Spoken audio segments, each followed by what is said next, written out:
Bayala, the game, is a 3D action platformer based on Bayala, the movie, and it's actually kind of charming. It harkens back to PS2-era licensed platformers with its simplistic, colorful graphics, bouncy music, serviceable pathfinding puzzles, fun story-driven minigames, and a general air of innocence. No corporate product is entirely wholesome, least of all the ones made to sell toys, but hey, this is pretty close. It just makes you feel a bit warm, you know? I was consistently surprised here, not by any particular quality or ambition, but because Bayala, the game, just bothers with stuff most cash grabs don't.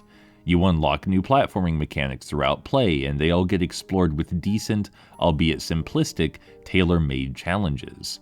The collectibles littering the ground serve a real purpose, allowing you to buy card packs for an album, which in turn unlock other goodies. And there's even some mild Metroidvania elements where you can return post-game to do more stuff with your new abilities. And this probably all sounds pretty standard, right?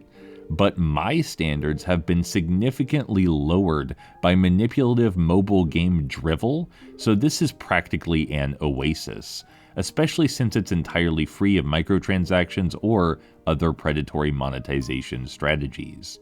So yeah, I enjoy Bayala, the game. Of course I do. It's got varied fantasy locales, including a mystical forest, it's got hoppin', it's got helpin' friends, and you get to be a sparkly elf fairy thing on a quest to save the world from a corrupting rot. It is firmly within my wheelhouse. It's nice to see licensed games like this are still being made, even if this one's a far cry from Maritime Bay Adventure in terms of quality. Speaking of that, you know what made Maritime Bay Adventure so good? The polish.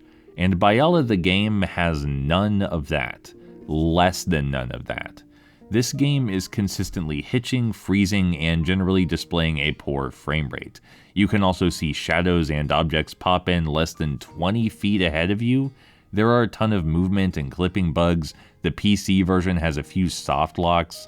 The list goes on. I want to recommend this game as a fun, colorful adventure for all ages, but you and your children frankly deserve better than this. But if poor performance doesn't bother you, it may be worth it, simply to relive a bygone era of gaming.